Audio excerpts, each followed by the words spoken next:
Sir இதுக்கு பின்னாடி நிறைய பெரிய பெரிய லாபி இருக்கு சார். பெரிய பிக் லாபி.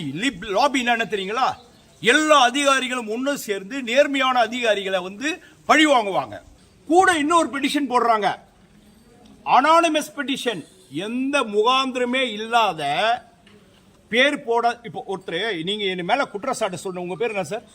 சுந்தரமூர்த்தி சார். உங்க பேர் சார்? சேதுராமன். உங்க பேர் சார்? ராஜ்குமார். யோகேஸ்வரன். அப்ப இந்த யோகேஸ்வரன் நீங்க வந்து ஒரு பார் வச்சுக்கிறீங்க, நீங்க வந்து லாட்டரி விற்கிறீங்க, நீங்க இது பண்றீங்க அது பண்றீங்கன்னு சொல்லிவிட்டு ஒரு பெட்டிஷன், அனானிமஸ் பெட்டிஷன் இவங்களே போட வைக்கிறாங்க. போலீஸ்ல ஒரு உயர் அதிகாரி சொல்லி போட வச்சு விசாரணை பண்ணி இவங்களே ஒரு ரிப்போர்ட் தயாரிக்கிறாங்க. என்ன தயாரிக்கிறாங்க? இவர் குற்றம் செஞ்சிட்டாரு அப்படின்னு சொல்லி. அப்ப அந்த பெட்டிஷனுக்கு என்ன சார் பண்ணிருக்கணும்? நீங்க சஸ்பெண்ட் பண்ணிருக்கணும்ல சார்? பண்ணலையே சார். டிபார்ட்மெண்ட்ல ஆக்ஷன் எடுத்தீங்க. என்ன ப்ரூவ்டு?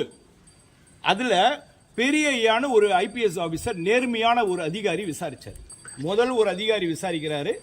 டிஜிபி மேடம் கிட்ட இருந்து மொட்டை பெட்டிஷன் போது அந்த மொட்டை பெட்டிஷனை நான் சென்னையில் ஒர்க் பண்றேன், சென்னை அதிகாரி தானே சார் விசாரிக்கணும். சப்பர்பன் அதிகாரிங்க விசாரிக்கிறாங்க. விசாரிச்சுட்டு என் மேல வந்து அப்படி கொஞ்சம் அமுச்சு விட்டுருங்க சார், என் மேல வந்து ப்ரூவ்டுன்னு போட்டு கொடுக்குறாங்க. ரைட், ஓகே சார், ப்ரூவ்டுன்னு போட்டதை நான் மறுக்கிறேன். அப்போ டிசி பெரிய ஒரு ஐபிஎஸ் ஆபீசர் விசாரிக்கிறார். விசாரணை பண்ணிட்டு 10 கவுண்ட்ல 9 கவுண்ட், நல்லா புரிஞ்சுக்கிடுங்க சார், நல்லா புரிஞ்சுக்கணும், 9 கவுண்ட் நாட் ப்ரூவ்டு. எப்படி?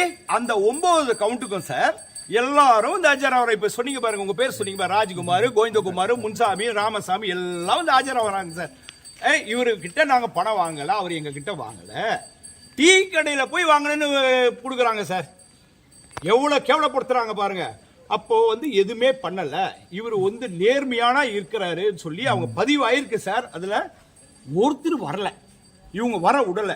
ஏன்னா ஒருத்தரை வச்சுக்கிட்டு தான் என்ன இது பண்ணணும்னு சொல்லிட்டு 10ல் 9 பேர் நாட் ப்ரூவ்டு, ஒருத்தரை வச்சு ப்ரூவ்டு கொடுக்குறீங்க. வராதவருக்கு நான் விசாரிக்கவே இல்லை சார், என்ன விசாரிக்காமையே ப்ரூவ்டுன்னு போடுறாரு. அவர் என்ன சொன்னார் திரும்ப அந்த அதிகாரி அன்னைக்கு?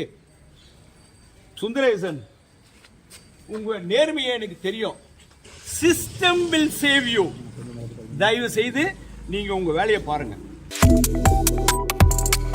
Subscribe to One India and never miss an update.